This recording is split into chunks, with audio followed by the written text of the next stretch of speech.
If you take melatonin to help you sleep, and millions of older Americans do, I need you to hear something that most people in your position have never been told. Melatonin is sold without a prescription.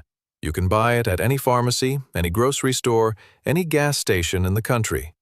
It sits on the shelf right next to vitamins and minerals. And because of that, most people assume it's completely harmless, just a gentle, natural supplement. Something your own body makes, something that couldn't possibly cause problems. And in many situations, for many people, that's largely true. Melatonin has a real place in supporting sleep, especially after 60, when the body's natural melatonin production declines significantly. But here's what the supplement label doesn't tell you, and what the cashier at the pharmacy certainly doesn't tell you, and what, honestly, even some doctors don't take the time to discuss. Melatonin is biologically active. It affects hormones, blood pressure, blood sugar, and the central nervous system. And when it's combined with certain common medications that millions of older adults take every single night without a second thought, the interaction can cause effects that range from uncomfortable to genuinely dangerous. One combination in particular involves a medication that a very large percentage of people over 60 take regularly for a completely different reason. And when it's taken alongside melatonin at bedtime, it can significantly increase dizziness, drop blood pressure, and raise the risk of a nighttime fall in ways that most people never connect back to that little melatonin tablet on their nightstand. I'm going to walk you through the most important interactions you need to know about, not to frighten you out of using melatonin, but to make sure that if you do use it, you're using it safely and with the full picture in front of you. Stay with me, because the information in this video is the kind that your doctor means to tell you, but often doesn't have time to get to in a 15-minute appointment, and it genuinely matters. I've worked with older adults for a long time, and one of the things I see consistently is this. People over 60 are often managing multiple health conditions simultaneously: blood pressure, blood sugar, cholesterol, anxiety, pain, sleep. And each of those conditions may come with one or more medications. So by the time someone reaches their mid-60s or 70s, it's not unusual for them to be taking 4, 5, 6, sometimes more prescription medications daily. And then, separately, they're adding supplements, vitamins, herbal products, and melatonin, bought quietly, used privately, never mentioned to the prescribing doctor because it feels so minor, so natural, so obviously safe. The problem is that your body doesn't organize medications and supplements into separate categories the way a store shelf does. Once something is swallowed, it enters the same biological system. It goes through the same liver enzymes that process your prescriptions. It affects the same receptors that your medications are targeting. The body doesn't know the difference between a pharmaceutical and a supplement. It just responds to what's there. So let's start at the beginning. What melatonin actually is and what it does. Melatonin is a hormone produced naturally by a small gland in the brain called the pineal gland that rises in response to darkness and signals to your body that nighttime has arrived. Think of it like a biological sunset. As the light fades in the evening, melatonin begins to climb, and that rising melatonin tells your brain to begin preparing for sleep. Your core body temperature drops, alertness decreases, your heart rate slows slightly. And the whole system begins its transition toward the rest and repair that happens during deep sleep. After 60, that natural melatonin production declines, sometimes significantly. Studies have found that older adults produce meaningfully less melatonin than younger people, and the timing of that production can shift as well, rising later in the evening and falling sooner in the night. Which is one reason why falling asleep becomes harder, sleep becomes lighter, and waking in the early morning hours becomes so common. Supplemental melatonin, taken in the right amount at the right time, can help compensate for some of that decline. For many older adults, it's a reasonable and useful tool. But the dose matters more than most people realize, and I want to address that before we get into the interactions, because it connects directly to the risks. Most melatonin supplements sold in the United States come in doses of 5, 10, even 20 milligrams per tablet. These are the standard doses you'll find on the shelf, And almost universally, sleep researchers and clinicians who specialize in this area will tell you those doses are far too high, particularly for older adults. Your brain's melatonin receptors respond to very small amounts. The natural rise of melatonin during the evening involves concentrations far below what a 5 milligram tablet delivers. Research suggests that doses between a half milligram and 1 milligram are often sufficient to support sleep onset, and lower doses tend to produce fewer side effects and fewer interaction risks than the standard commercial doses that most people assume are appropriate simply because they're sold that way. This matters because many of the side effects and interactions associated with melatonin become significantly more pronounced at higher doses. Dizziness, morning grogginess, daytime drowsiness, blood pressure changes. And the interactions with medications, which I'm about to walk you through, are generally amplified by higher doses. So if you've been taking 5 or 10 milligrams and wondering why you wake up feeling groggy or why you feel off balance when you get up in the night, that dose is likely a significant contributor. It's worth discussing with your doctor whether a much lower dose might serve you just as well with considerably less impact on everything else. Now, let's get into the interactions. And I want to be clear about something as we do this. I'm not telling you to stop any medication or supplement. That is a conversation for you and your doctor or pharmacist. What I'm doing is giving you the information you need to have that conversation, because it's a conversation that deserves to happen. The first category of medications to understand in relation to melatonin is blood pressure medications. This is the interaction I mentioned in the opening, the one that concerns me most in terms of fall risk in older adults. And it's also one of the most common, because a significant portion of people over 60 take some form of antihypertensive medication. Beta blockers, calcium channel blockers, ACE inhibitors, and other blood pressure drugs work by various mechanisms to lower blood vessel pressure and reduce the workload on the heart. Here's the piece many people don't know. Some blood pressure medications, particularly beta blockers, actually suppress natural melatonin production as a side effect, which is one reason why people on beta blockers sometimes struggle with sleep. The medication is indirectly reducing the body's own melatonin signal. When you add supplemental melatonin on top of that, the interaction becomes unpredictable in two directions. In some people, melatonin enhances the blood pressure lowering effect of the medication, causing blood pressure to drop lower than intended during the night. That drop can cause dizziness, lightheadedness, and disorientation if you get up to use the bathroom, which is exactly the situation where falls most frequently happen in older adults. A fall in the night, for someone over 65, carries risks that go far beyond a bruise. Hip fractures, head injuries, and the complications that follow are among the most serious health events in this age group. In other people, melatonin can actually interfere with blood pressure control in the opposite direction, causing pressure to be less well-regulated than it would be otherwise. Neither outcome is what you want from something you took to sleep better, and it's why having this conversation specifically with your prescribing physician, not just reading the supplement label, is so important. The next category is diabetes medications. Melatonin has a direct relationship with insulin and blood sugar regulation that most people are completely unaware of. Melatonin receptors exist in the pancreas, the organ responsible for producing insulin, and research has shown that melatonin affects insulin secretion during the nighttime hours. For people taking medications to manage blood sugar, metformin, sulfonylureas, insulin, or others, adding melatonin to the mix can affect how stable blood sugar remains overnight.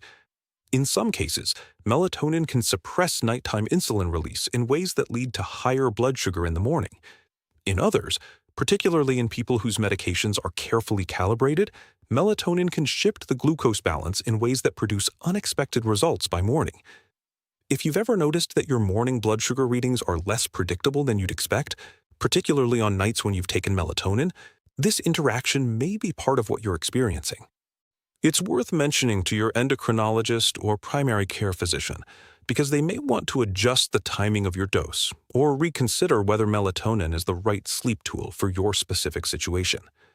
The connection between blood sugar and sleep quality, incidentally, goes both ways, and it's something I covered in depth in a recent video on morning blood sugar habits. Poor sleep raises blood sugar the next day, and unstable blood sugar during the night disrupts sleep architecture. It's one of the most important and least discussed cycles in senior health. The third category is blood thinners, medications like warfarin, which many older adults take to reduce the risk of blood clots or stroke.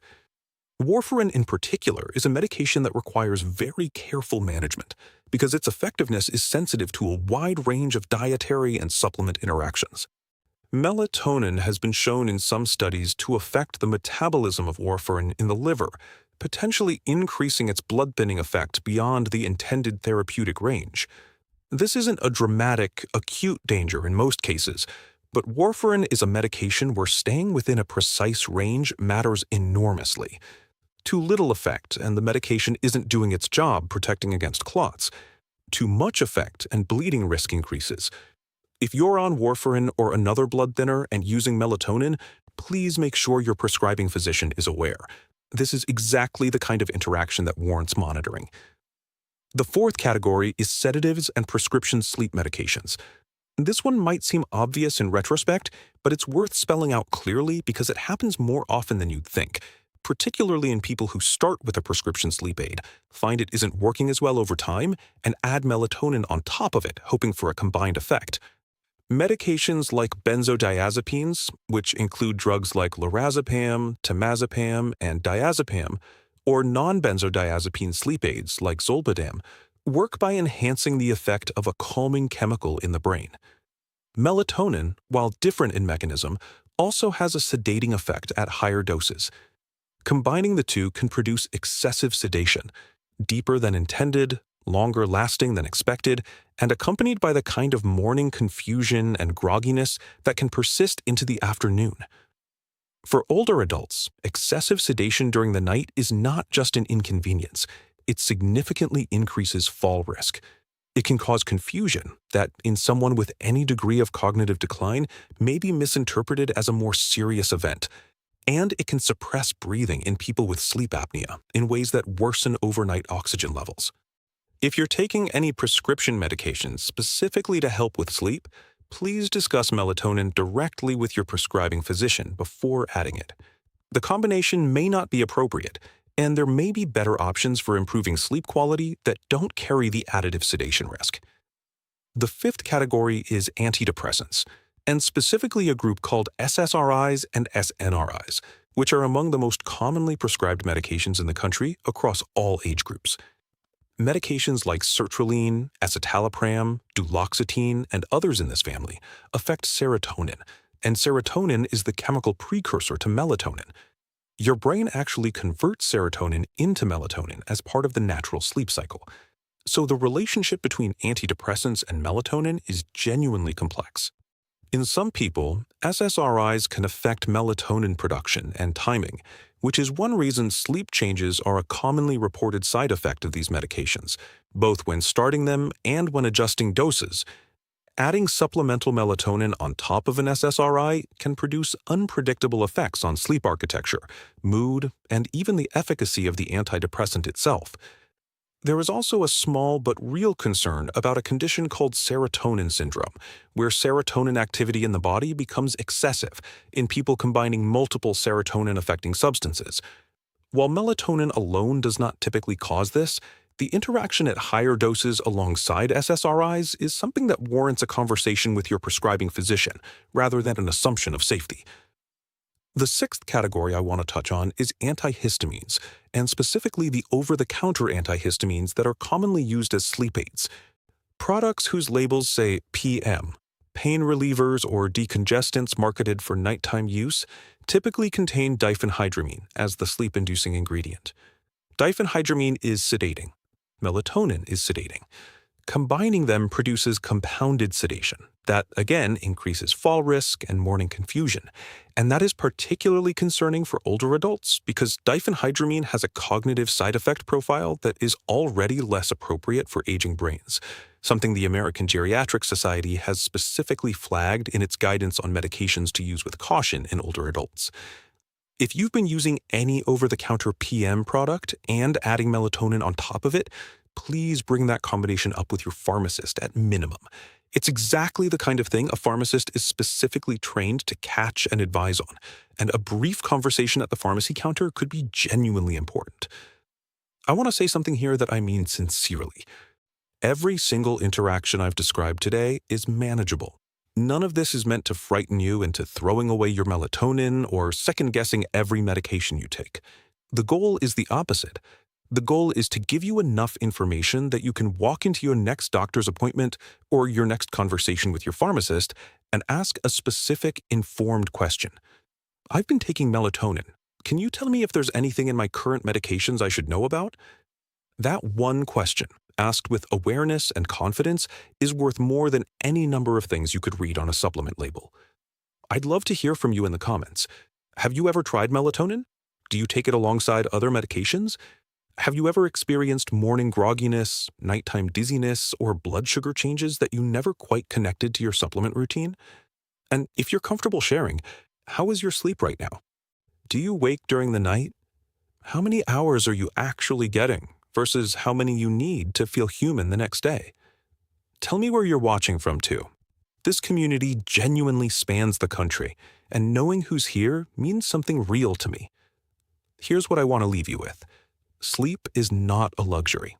It is not something you gently sacrifice as you get older and call it the price of aging. Deep, restorative sleep is when your brain clears waste products, when your heart rate slows and rests, when your immune system does its most important repair work, when your blood pressure has its best opportunity to regulate, when your emotional resilience for the next day is being built. You deserve that sleep. And there are safe, thoughtful ways to support it, whether that's melatonin at the right dose with your doctor's awareness, or the sleep hygiene changes I covered in the video on bedtime mistakes, or addressing the blood sugar instability that may be waking you in the early morning hours. None of it requires resigning yourself to broken nights and exhausted mornings. If this video gave you something useful, something that changes a conversation you'll have with your doctor, or something that explains an experience you've been having, please share it with someone you know who's managing sleep and medications and may not have this information yet. Subscribe if you'd like to keep receiving this kind of careful, honest, evidence-based guidance. Every video on this channel is built around giving you the real information, not the oversimplified version and not the version designed to sell you something, but the honest, clinical conversation you deserve to have. The video on bedtime habits that destroy sleep after 60 is linked right here. And if melatonin interactions are on your mind, that video gives you several things you can start doing tonight that require no supplements at all. Sleep well.